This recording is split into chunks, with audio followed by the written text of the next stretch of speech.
aí vamos acompanhando também pela Bíblia, Jó no capítulo 4. Então é a página 4 da apostila e Jó no capítulo 4 também. Que nós estamos estudando é a segunda lição desse livro maravilhoso, que na minha opinião, essa é a minha opinião, é um livro que vai tratar e vai nos dar uma visão do porquê do sofrimento do ser humano, né? Que é a grande dúvida, a grande questão que nós nos perguntamos, por que estamos sofrendo, né? Muitas são as respostas que podem ser dadas, mas o livro de Jó vai trazer aqui uma visão bem mais clara para nós, né? Do porquê sofremos nessa vida.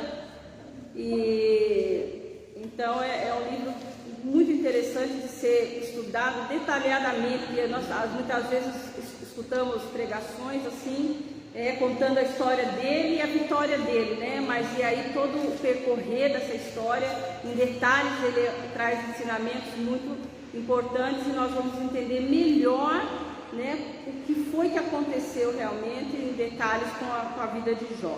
Vamos aqui entender como que o livro está dividido. Estou acompanhando aqui, olha, na nossa pequena lousa, quem está em casa acho que não enxerga, mas vou falando aqui. Nós vimos na aula passada que Deus e Satanás vão ter duas conversas. Os anjos e Satanás, eles têm encontros com Deus, onde eles prestam contas a Deus do que eles fazem, né, aqui na terra, e eles se encontram com Deus e tem essa prestação de contas. Então vai haver dois momentos de conversa entre Deus e Satanás a respeito da vida de Jó. Depois desse momento, Jó vai ter passado por toda a aprovação dele, vai ter acontecido tudo de mal com ele, né? E ele vai falar, né? Vai ser a primeira declaração de Jó dentro da situação de sofrimento em que ele já está. Depois que Jó falou, nós vamos aqui seria a segunda parte, é mais ou menos aqui como um teatro, né? O livro de Jó é bem um teatro. Nós estamos aqui no segundo ato, aqui, vamos dizer assim, se fosse um teatro, uma novela, uma série, segundo capítulo, né? Os amigos de Jó vão começar a tentar ajudar ele, ajudar entre aspas, que vão tentar uma ajuda que vai mais atrapalhar, mas é uma tentativa de ajuda dentro das limitações que eles tinham, né? Então, ele vai ser o primeiro amigo a falar, que é o que nós vamos escutar, o que ele vai querer dizer para Jó hoje. Jó vai dar resposta. Aí vai vir, semana que vem, Bildade vai falar, né, tentar ajudar Jó. Bildade fala, Jó vai responder. Depois, na outra semana, Zofar vai falar e Jó vai responder. Aí termina o primeiro ciclo de discurso deles. Passado isso, eles vão para a segunda parte aqui, o segundo ciclo de discurso, né? Seria o terceiro ato aqui, o terceiro episódio da história de Jó. Eles recomeçam, depois que eles fizeram essa primeira ciclo de discurso, eles recomeçam esse debate novamente. Ele vai colocar novas considerações, Jó vai rebater as colocações dele, Bildade vai falar de novo, Jó vai trazer a sua resposta, Zofar vai falar de novo, Jó vai responder. Na quarta parte do livro, só quem vai falar é Elifaz e Bildade. Elifaz fala novamente, Jó responde. Bildade fala, Jó responde novamente. Então vai ter toda essa conversa entre os amigos. E no quinto ato do livro, na quinta parte, é Eliú, que é o quarto amigo, que só entra aqui no final. É ele quem vai falar o que ele pensa, fazendo um fechamento do pensamento de todo mundo. Eliú vai trazer um outro pensamento diferente dos outros. E ele vai falar então a opinião dele. Depois que esse amigo falou, e aí então é que Deus vai entrar em cena, porque durante todo esse período aqui, depois dessa fala de Deus, Deus vai se calar, né? Aí vai ser só Jó e os amigos que vão falar. E no final de tudo, então é Deus quem vai vir e trazer a sua fala, né? E aí é quando vai haver o fechamento da história de Jó. Então essa aqui é a visão do livro inteira, né? E é muito importante que a gente faça esse estudo detalhado para que os irmãos tenham essa visão geral de tudo que aconteceu, para que a gente chegue a uma conclusão juntos, né? Do porquê que o homem passa por tanto sofrimento. Claro que não vamos ter a resposta 100%, porque ainda temos nosso entendimento, não é é sempre perfeito, né? Mas nós vamos conseguir compreender muita coisa aqui. Lembrando a aula passada, para quem não esteve, né, ela está gravada. É bom que os irmãos acompanhem, estando aqui, mas está gravada, vai acompanhando. Vou colocar aqui os principais pontos que nós falamos na aula passada. Primeira coisa, Satanás presta conta a Deus. Isso é uma coisa interessante, né? Que nós aprendemos nesse livro. Né? O que Satanás faz aqui na terra, ele vai perante Deus e ele presta conta para Deus. Muitas vezes a gente pensa que ele, Satanás, ele tem um completo domínio, assim, ele tem uma liberdade muito maior do que a gente imagina, mas não é assim. Né? Ele é muito limitado porque o governo do mundo e de todas as coisas pertence a Deus. Então, a primeira coisa que nós aprendemos aqui é muito importante, que Satanás tem que prestar conta do que ele faz. Né? Então, ele é bem limitado no campo de atuação dele. Não é bem assim que ele pode fazer tudo o que ele quer. Né? Depois, nós vamos ver aqui uma questão, é que também fica muitas pregações que eu vejo, muitas falas de irmãos, é que não foi Satanás que foi lá querer mexer com Jó. Foi Deus que chamou a atenção de Satanás para a vida de Jó. Então Deus é que gostaria, né, foi que permitiu e que tem um motivo para que acontecesse tudo com Jó, porque foi Deus que falou para Satanás, viste o meu servo Jó? Não foi Satanás que chegou lá e falou, Deus, eu posso mexer com Jó? Não, foi Deus que incitou Satanás. Então, a iniciativa de tudo que vai acontecer partiu de Deus, porque sempre nós sabemos que Ele é que comanda tudo, né? Então, esse aqui é um ponto também, né, que foi Deus é quem incitou aqui a questão. Aí nós vamos ver, em que situação nós deixamos Jó na aula passada? Ele perdeu os 10 filhos, ele perdeu todos os bens que ele tinha, né, que era um homem muito rico, criador de animais, e ficou acometido de uma doença, que eram feridas pelo corpo todo, né? E essas feridas nós vamos vendo aqui ao longo do livro, mas eu vou já adiantando para os irmãos. Essas feridas, elas soltavam uma secreção, uma espécie de um pus, alguma coisa assim, conforme aquilo ali ia escorrendo pelo corpo dele. A Bíblia fala que até ele ia comendo, aquilo ia caindo na comida, uma coisa terrível.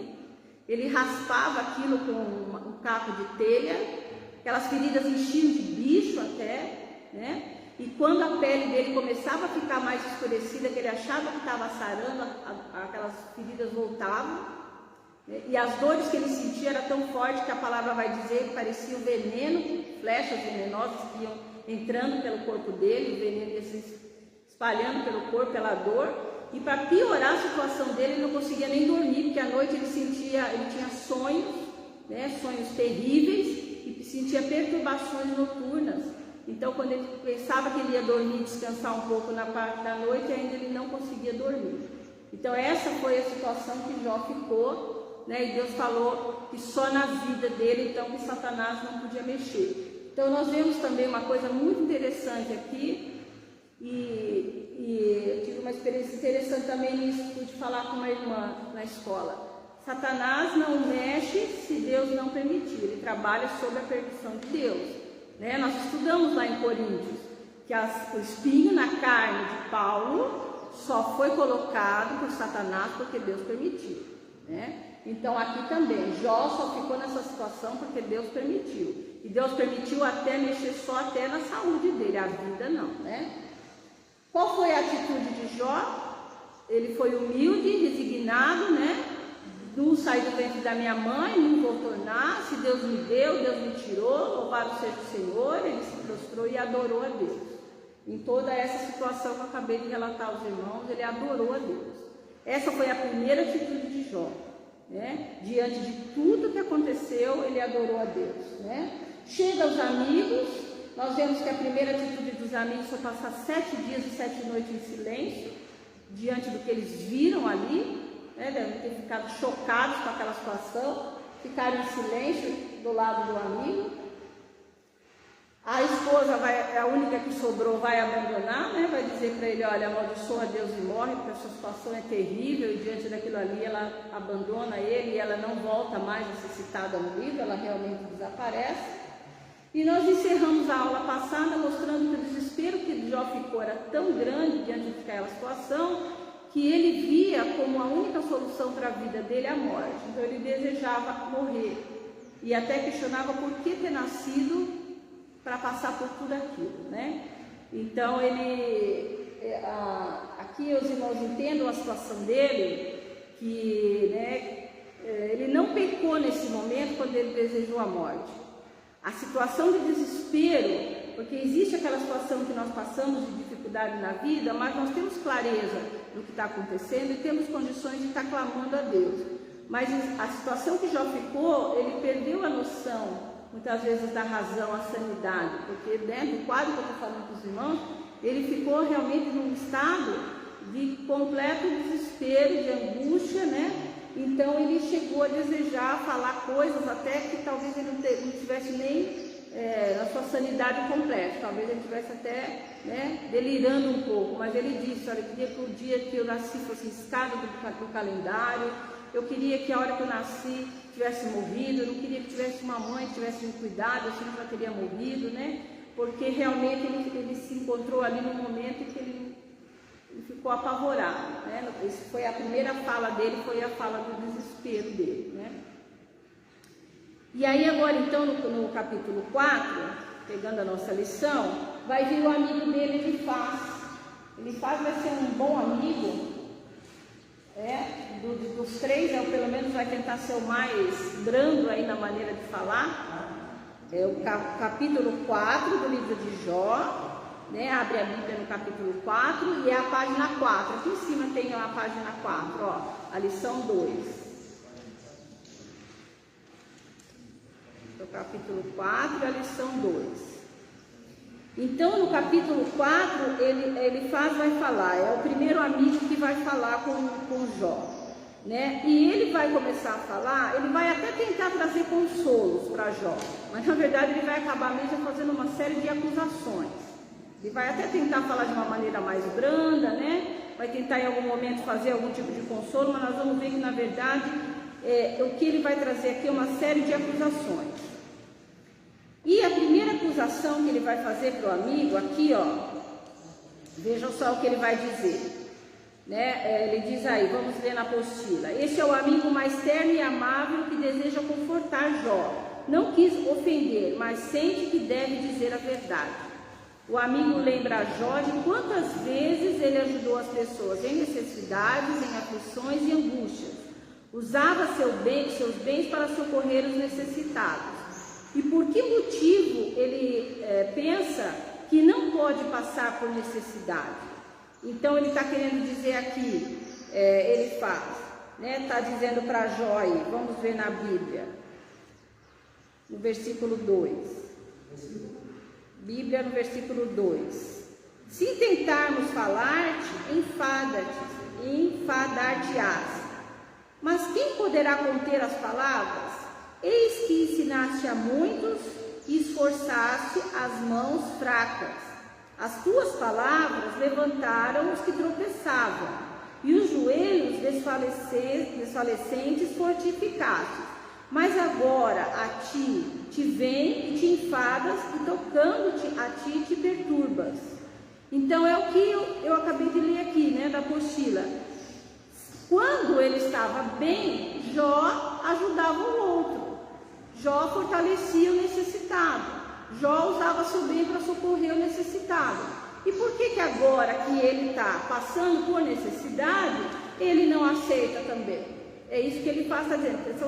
Você está querendo se achar melhor, né? Na apostila eu coloquei assim: será que Jó se julga melhor do que os outros?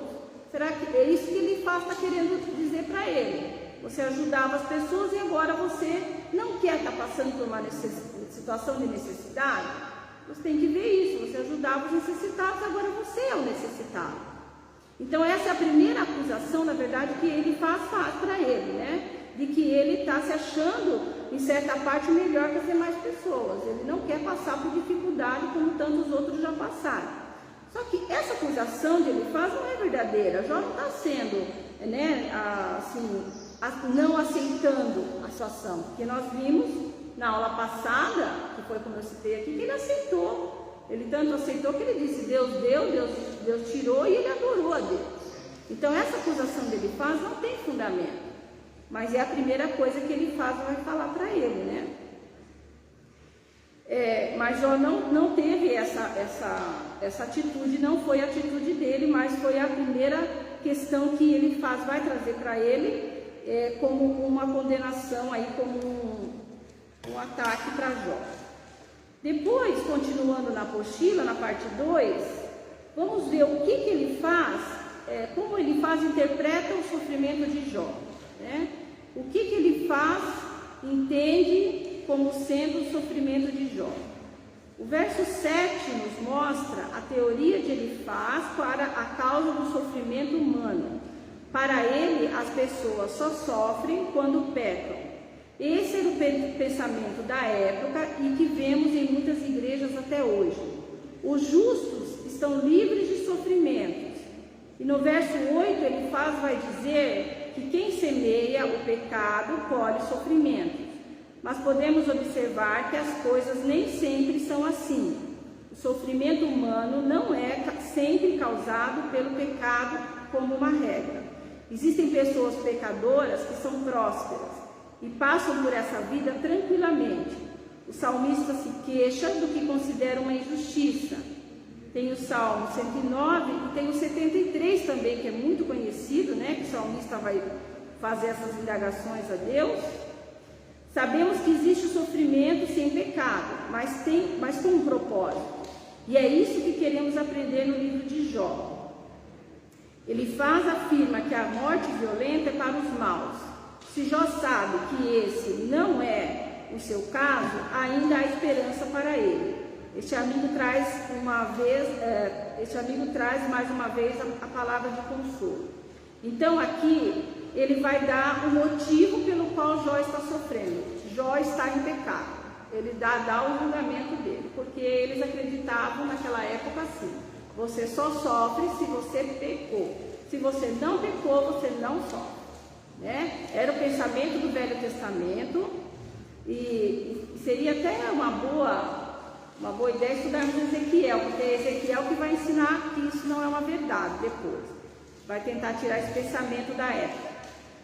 Mas é isso que era o pensamento aqui de Elifaz. Olha, João, você pecou, você cometeu um pecado grave, e o que você está passando é fruto do seu pecado, tá? Então é isso que Elifaz acredita aqui. No verso 8 ele vai dizer isso: segundo eu tenho visto, os que lavram iniquidade e semeiam o mal cegam isso mesmo. Então é isso que ele está dizendo: você lavrou iniquidade, você plantou o mal, e agora você está colhendo aquilo que é devido para você, né? É isso. Então ele está sendo bem claro na condenação que ele está fazendo para Jó. Só que nós sabemos que isso não é uma verdade, né? Nós sabemos que muitas pessoas que são ímpias, né, passam por vidas boas, né? Quantos ímpios vivem bem, têm boas condições, e quantos crentes não têm as mesmas condições, às vezes, do ímpio. Então, vale os irmãos lerem o Salmo 73, né?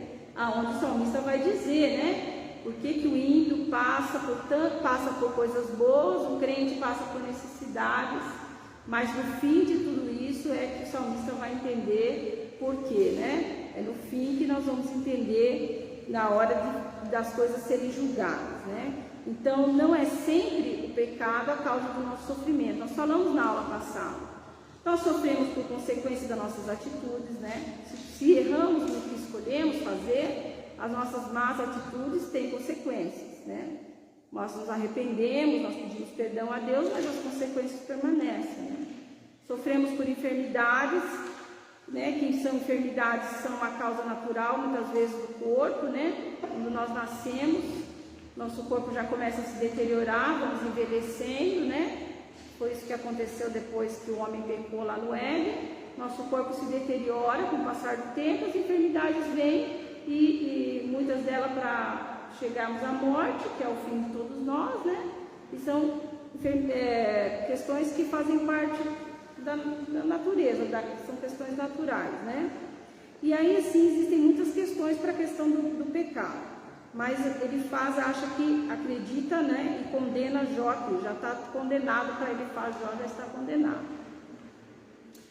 Depois ele vai falar aí na parte 3, no capítulo 4 ainda nós estamos, vai ter uma visão.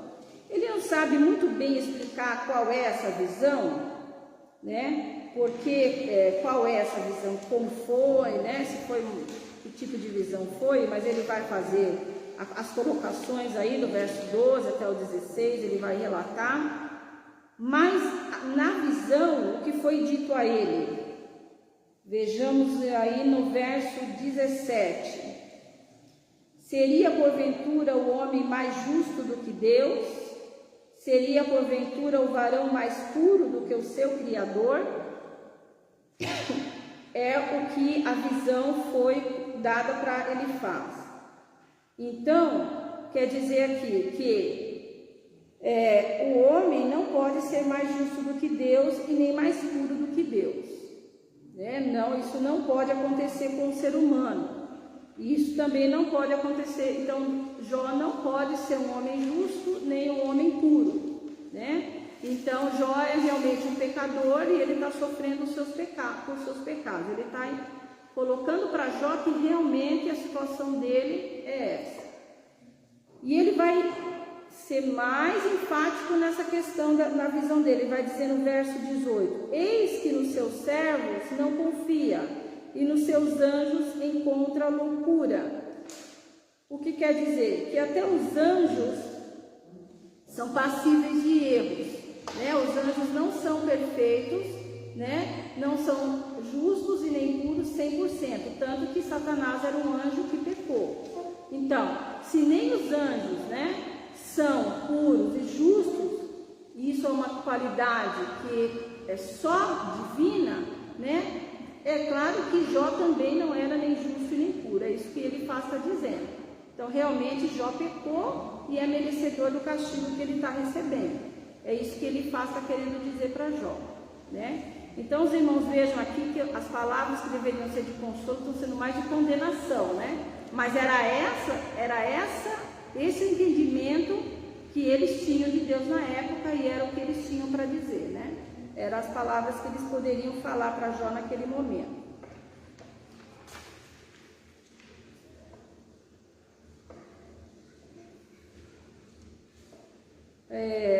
No versículo 19 e 20, vai dizer assim: quanto menos aqueles que habitam em casas de lodo, cujo fundamento está no pó, e são machucados como a traça. De manhã até à tarde são despedaçados, e eternamente perecem, sem que isso se faça caso. Porventura não passa com eles a sua excelência? Morrem, mas sem sabedoria. Então, se os anjos também pecam, né? Pode entrar. Que dia que tem culto aqui? À noite, agora... Eu fui a semana toda aqui, mas estava fechado. Ah, sim. À noite tem às 19 horas. Hoje? Hoje à noite, está aberto às 19 horas. Nada. A gente vinha dizendo, né, que até os anjos pecam, né? Então, no versículo 19, ele vai dizer: se até os anjos pecam, quanto mais aqueles que habitam em casa de lodo, cujo fundamento está no pó, que somos nós, seres humanos, que são machucados como a traça.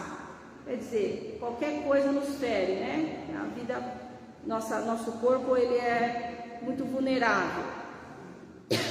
Desde de manhã até a tarde são despedaçados e eternamente perecem, sem que disso se faça caso.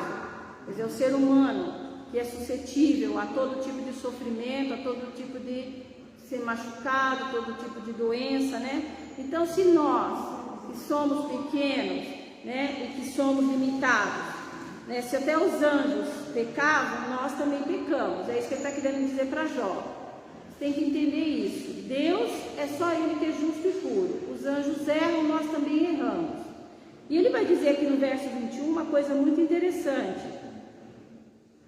que tudo que o homem, né, esse homem, que é como a traça, esse homem que perece, eternamente vem perecendo, né? Do verso 19 e 20, tudo aquilo que esse homem constrói de conhecimento, tudo aquilo que o homem aprende, tudo aquilo que o homem vai adquirindo, né? Toda a sua excelência vai embora junto com ele. Por mais que fique registrado nos livros, agora na internet, né?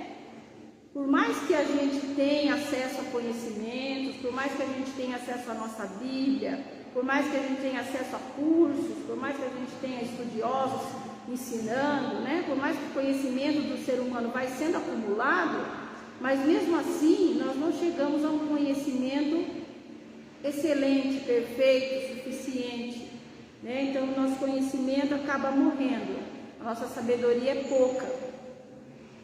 É isso que ele está querendo dizer para nós, né? Que na verdade o ser humano nem busca esse conhecimento todo que vai sendo acumulado, isso tudo vai acabar morrendo, né? As gerações vão juntando e vai morrendo, e os que vão vindo não vão fazendo uso desse conhecimento. Veja que os que morrem, no verso 21, morrem, mas sem sabedoria. Então toda aquela sabedoria acumulada, né? Os que estão à geração presente não faz uso do que os outros deixaram, acaba morrendo sem sabedoria. Então ele passa falando isso para Jó. Então essas foram as acusações que ele fez para Jó. Mas até que ele vai ser bondoso aqui, como eu disse, ele é o amigo mais amoroso do que um pouco. Ele vai fazer no capítulo 5 ele vai aconselhar. Vai tentar aconselhar, mas não vai deixar de condenar, né? No capítulo 5 ele vai dizer agora. Ele vai chamar Jó de louco, veja só. Chama agora alguém que te responda, e para qual dos santos te virarás? Porque a ira destrói o louco e o zelo mata o tolo. Olha, ele está dizendo, da ira destrói o louco. Não é o caso de Jó, como eu disse, né? Por mais que ele tenha tido aquele momento de desespero ali, de infelicidade no capítulo 3, né? E amaldiçoado a vida e dito que desejaria a morte, na verdade ele não estava irado e nem louco, ele estava infeliz, né? E desesperado diante do que aconteceu com ele. É aquele primeiro choque, né? Da situação. Ele tinha acabado de passar por tudo aquilo. 10 filhos tinham morrido de uma só vez, né? Ele tinha acabado de perder tudo. Ele estava jogado, né? Assim, sem amparo. Então, no primeiro momento, o impacto de todo aquele sofrimento, o que ele tinha para dizer? Realmente não eram palavras de muita sanidade, de muita clareza, né? Mas o amigo já vai dizer que ele estava irado e que o irado se destrói como um louco. Mas não é bem assim, né? O olhar que nós temos que ter, que a primeira fala de Jó foi uma fala onde ele estava bastante infeliz, né?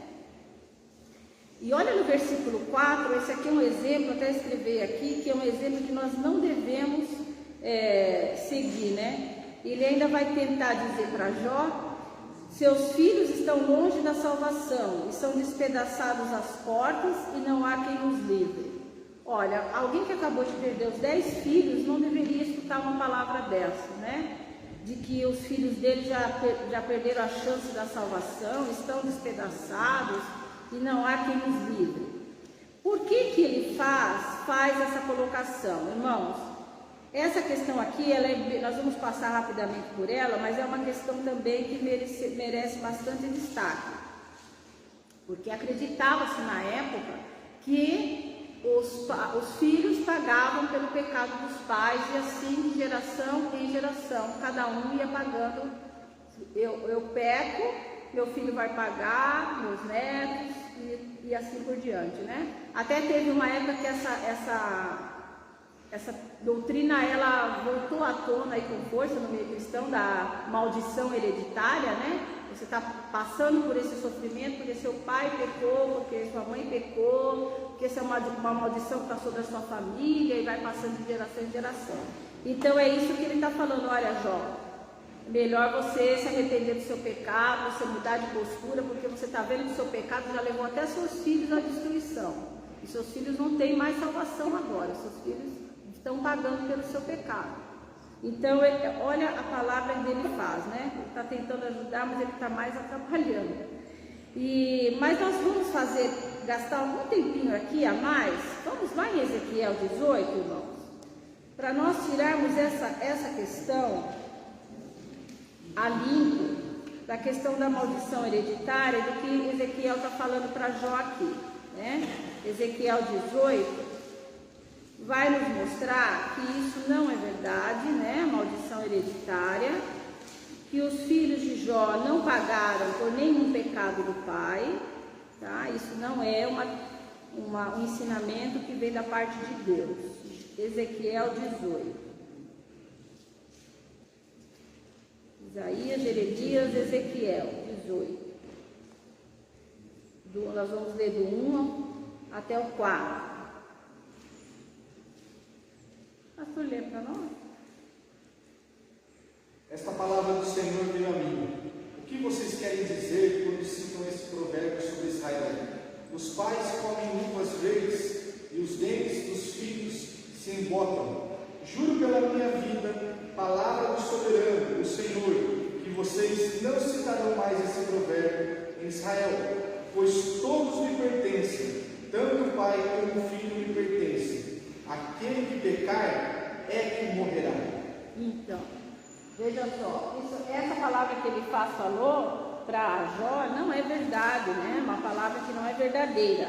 Que aqui Ezequiel vai ensinar que esse dito popular que eles diziam lá em Israel, de que os pais comem a uva verde e os filhos é que vão sentir aquele amargor na boca, ou seja, os pais pecam e os filhos vão pagar pelo pecado, não era mais para ser dito, porque Deus está dizendo que a alma que pecar é essa que vai morrer, né? Então a responsabilidade do pecado é individual, é de cada um. Não existe, né, essa questão de um estar pagando pelo pecado do outro, né? Que é o que ele está falando para Jó aqui. Mas era o entendimento deles na época e era uma tentativa de fazer Jó arrepender de um suposto pecado que nem eles sabiam dizer, mas eles tinham certeza que Jó tinha cometido um pecado muito grave, né? No verso 6 e 7, ele diz assim: porque do pó não procede a aflição, nem da terra brota o trabalho, mas o homem nasce para o trabalho, como as faíscas das brasas se levantam para voar. Mas quanto a mim, eu buscaria a Deus e a Ele dirigiria a minha fala. Então ele está dizendo aqui o que agora para Jó? Olha, o homem nasceu realmente para trabalhar, para sofrer. Esse é o destino do ser humano. Então ele vai dizer, mas quanto a mim, né, da minha parte, se eu fosse você, eu buscaria a Deus, né? Eu buscaria a Deus. Mas nós sabemos que Jó era um homem reto e puro. Foi isso que Deus falou para Satanás, né? Que ele era justo, ele era um homem reto, né? E que ele era um homem que vivia em comunhão com Deus, porque ele fazia sacrifício pelos filhos, pelos pecados dos filhos, né? Ele era um sacerdote doméstico, ele era um homem que vivia e que buscava Deus. Mas ele faz aqui, está dizendo, supondo que não, né? Então está dizendo, olha, se eu fosse você, eu buscaria Deus, porque é só Ele quem pode te ajudar, né? Então é melhor você buscar a Deus. Mas ele está fazendo uma acusação supondo que Jó não busca a Deus, né? Então os irmãos vejam que as acusações que ele faz são acusações graves e que não tem fundamento, né? Mas ele continua dizendo aqui. Aí ele vai justificar por que é que ele vai querer dizer que Jó deve realmente buscar a Deus, né? Porque aí na sequência do texto ele vai dizer o quanto Deus é grandioso, né? No verso 9, ele faz coisas tão grandiosas que se não podem esquadrinhar, e tantas maravilhas que se não podem contar, e assim ele vai contando todas as maravilhas de Deus, né? A grandiosidade de Deus, os feitos de Deus, e tentando convencer Jó, como se Jó não soubesse né, como se Jó não fosse um homem que já tinha intimidade com Deus e não soubesse da grandiosidade do Deus que ele servia. Então tudo isso foi o que ele falou para Jó, né? Acusou ele de estar sendo presunçoso, né? Acusou ele de ter semeado o mal e estar colhendo agora o que ele semeou, né? Falou para ele: olha, seus filhos já estão pagando pelo seu pecado, é melhor você rever sua postura e se voltar para Deus. Foram essas as palavras, né? Mas será que o amigo está sendo justo nessas colocações, né? Pelo que nós já vimos na primeira parte, ele não está sendo, né? Porque Jó era um servo de Deus, temente a Deus, né? Mas esse era o conhecimento que ele tinha de Deus, e era isso que ele tinha para dizer. E agora Jó vai responder, no capítulo 6 e 7, Jó vai dar a resposta para o amigo. Então, no capítulo 6, e na página 6, está indo certo aqui a página do capítulo. No capítulo 6 e na página 6, Jó vai pedir justiça. Ele vai dizer assim, primeiramente, Jó declara que seu sofrimento é algo grandioso, mais pesado do que a areia do mar, que só ele pode entender isso. Está escrito no verso 4, mais ninguém.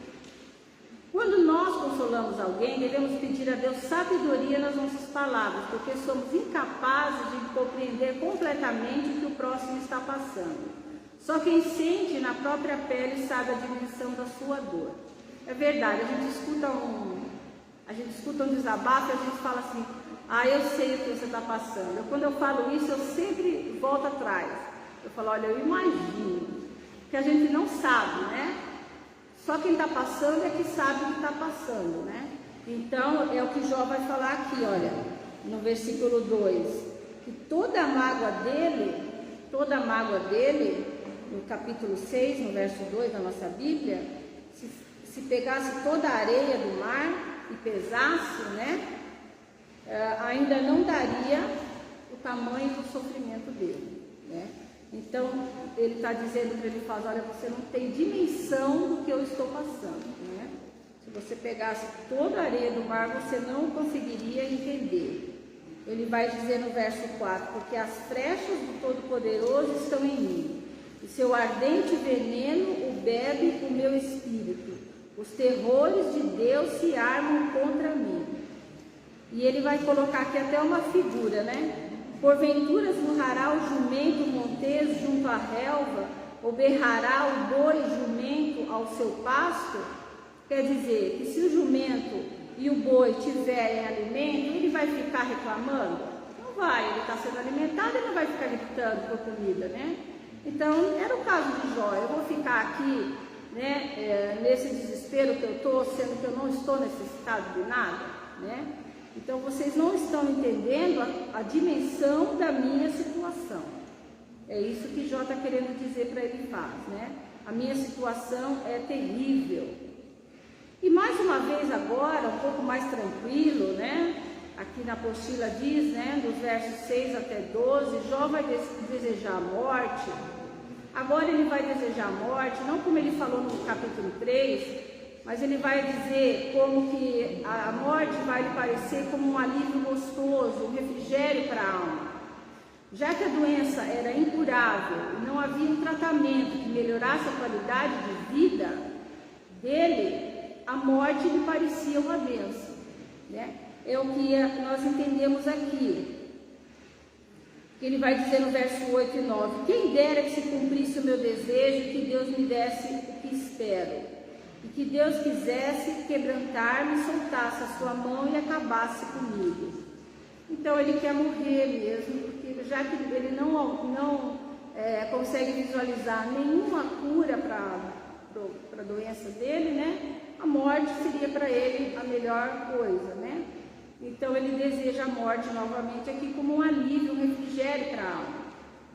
Não no sentido de ele estar pecando desejando a morte, mas diante da situação, até nós mesmos, quando vemos pessoas em grande sofrimento, né, pensamos: nossa, já que está nessa situação, né, a morte muitas vezes é o alívio, né?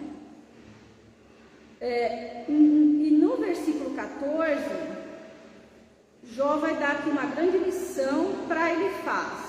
O versículo 14: Olha só, ele vai dizer aqui: ao que está aflito, devia o amigo mostrar compaixão, né? Porque ele não está mostrando compaixão nenhuma, só está acusando Jó, né? Então foi o que eu disse na apostila aí, ó. A religião que vivemos deve ter essa linha de conduta do verso 14.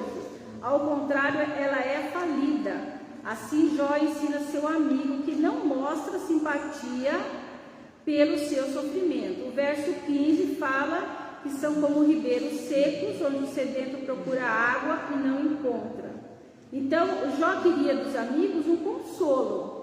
É como você, aí na continuação vai trazendo essa figura de linguagem, como aquele que vai buscar água no ribeiro, no lago, chega lá não tem água. É a mesma coisa os amigos de Jó, ele está procurando um consolo, um conforto, uma palavra amiga. E não é isso que ele encontrou, só foi acusações, né? E ele vai dizer, se você não demonstra compaixão, ele vai dizer, você deveria demonstrar compaixão. É aquilo que nós aprendemos lá em Coríntios, que Paulo fala, que o amor que Jesus nos amou, nos constrange a fazer pelo outro. Quando a gente para pensar no que Jesus fez por nós, foi tão grandioso, né? Se nós sentimos esse amor de Deus pela nossa vida, quando nós vemos o outro necessitado, nós nos sentimos constrangidos a fazer também, não tem como. Se esse sentimento não está no nosso coração, nós estamos vivendo uma religião falida, né?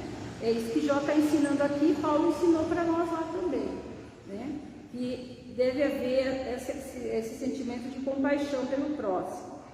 No verso 24, ele vai dizer o que para os amigos? Veja só: ensinai-me e eu me calarei, e dai-me a entender em que errei.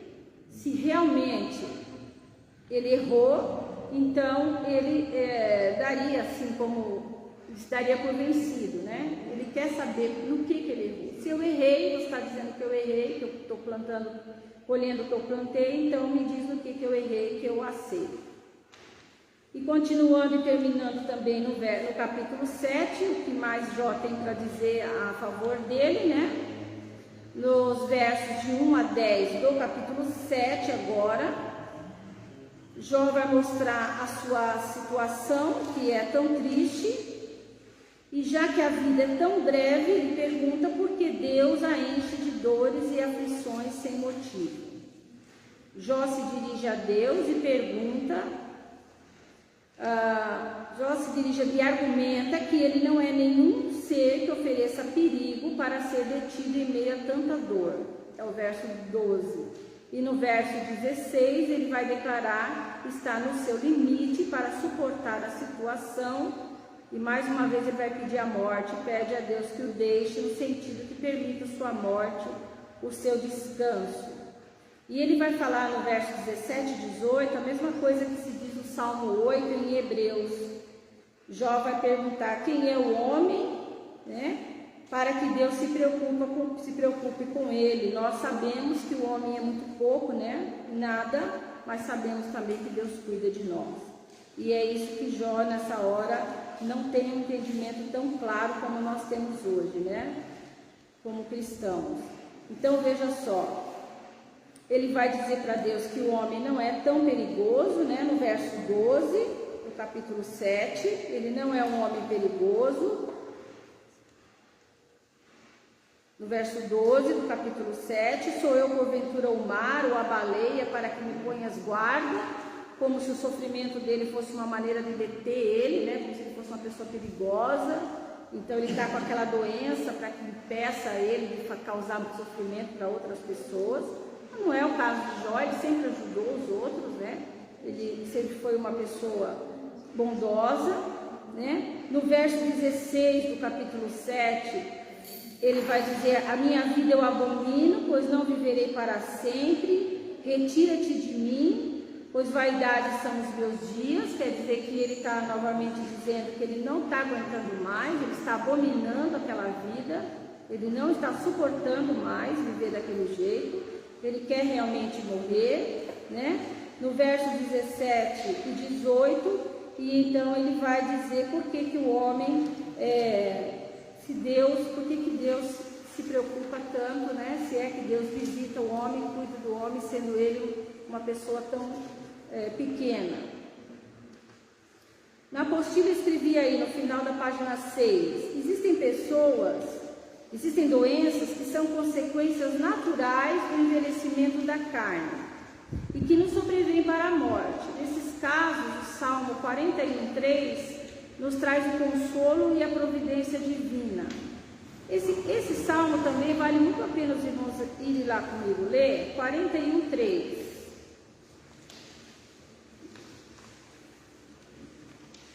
Quando nós visitamos uma pessoa acamada, e nós, às vezes, né, não que nós queremos já determinar a sentença de morte, mas às vezes nós olhamos aquela situação e vemos que ali só um milagre muito grande, nós percebemos que a pessoa está numa situação de uma doença que provavelmente é uma doença para a morte, né?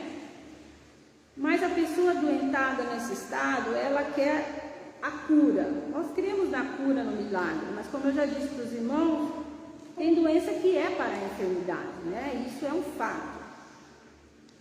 Mas o Salmo 41:3 vai nos trazer também aqui que o Senhor, Ele prepara todas as coisas para nós. Eu acho isso aqui uma coisa belíssima. Mesmo sendo doente, temos que passar por enfermidades que Deus não vai curar, né? Que vai nos levar embora. No verso 3 vai dizer assim: o Senhor o sustentará no leito da enfermidade, tu renovas a sua cama na doença.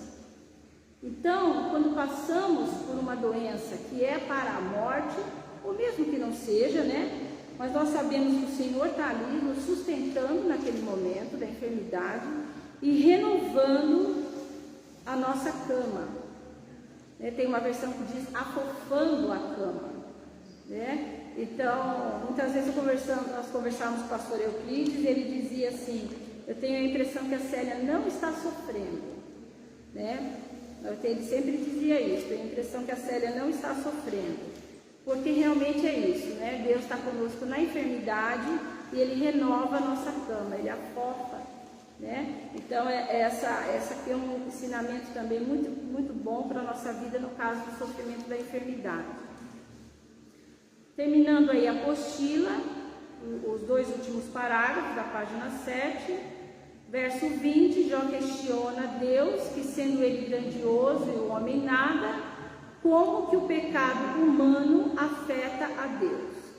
Então, Jó está fazendo uma pergunta para Deus aqui, no verso 20, do capítulo 7, por que o pecado do ser humano, como que afeta a Deus? E por que Deus tem que estar se importando com esse pecado, né? A ponto de estar dando aí talvez um castigo, talvez disciplinando, né? Vamos ver aqui o verso 20 do capítulo 7. Se pequei, que te farei, ó guarda dos homens? Por que fizeste de mim um alvo para ti, para que a mim mesmo me seja pesado? Porque, né, se eu pequei, o que eu vou fazer, ó guarda dos homens, né? Que te farei? E por que Deus está fazendo dele um alvo? Por que Deus está se importando com esse pecado? Então, irmãos, aqui, até confessei aqui que fui eu que fiz essa interpretação. Se Deus, sendo Deus, se não é Deus, o governante de tudo, Deus justo e reto, né? E Ele intolerante para o pecado, Deus não deixa o pecado passar em vão, né? Eu escrevi aí, a resposta nos parece que sendo Deus, o governante de tudo, justo, intolerante com o pecado, se acaso não houver consequência, punição, disciplinamento e propósito nos casos de pecados humanos, o mundo viraria uma bagunça, ferindo o governo moral de Deus. Então, se Deus deixasse passar os pecados, né, até que vive em pecado e está tudo bem, então, onde ficaria o governo moral de Deus? Onde ficaria a justiça de Deus? Onde ficaria a retidão de Deus? Né? Aonde ficaria a intolerância que Deus tem para o pecado? Então, nesse sentido é que Deus se importa sim quando nós estamos em pecado. Ele se importa em nos trazer consequências, nos disciplinar, em nos punir, nos ensinar, né? E é isso o Jó está perguntando aqui porque ele não entende. E no verso 21, se ele está certo em sua teoria, Jó pergunta por que Deus não o perdoa e põe fim à sua dor. Porém, ele não reconhece pecado algum, não acredita ter cometido falta para ser confessado e pedir perdão. Então, aqui no verso 21, Jó vai falar: e por que me não perdoas a minha transgressão e não tiras a minha iniquidade? Pois agora me deitarei no pó e de madrugada me buscarás e não estarei lá. Então veja só, se é verdade que ele está dizendo que eu estou passando tudo isso porque eu pequei, então por que o Senhor não me perdoa? Jó está dizendo. Só que ele só diz isso, né? Ele não confessa pecado algum e ele não se arrepende de nada, porque para ele desconhece qual seja o pecado dele. Então nós terminamos a conversa dos dois nessa parte aí, né? Ele faz uma série de acusações para Jó, e Jó responde de que maneira, né? Dizendo que ele não entende pelo que ele está passando, ele não consegue compreender, ele não é um homem perigoso, ele está passando por uma grande dor. Por que Deus está fazendo aquilo com ele? É essa a grande pergunta de Jó o tempo todo. Por que eu estou passando por essa situação? Ele quer saber essa resposta, né? E assim nós terminamos a conversa entre os dois. Semana que vem é Bildade que vai conversar com o Jó. E nós vamos para a lição número 3. Irmãos, os irmãos vejam que os livros de Jó, ele é grande, é necessário que todos leiam os capítulos. Não dá para nós lermos tudo aqui, né? Os irmãos têm que vir com a leitura do capítulo, semana que vem, o 8, 9, o 10, os irmãos têm que ler em casa, para a gente só fazer os comentários aqui, senão não dá certo, né? O nosso estudo, se a gente ler tudo aqui e explicar, vai dar umas 2 horas de aula. Então os irmãos têm que ler, para chegar aqui a gente só fazer os comentários.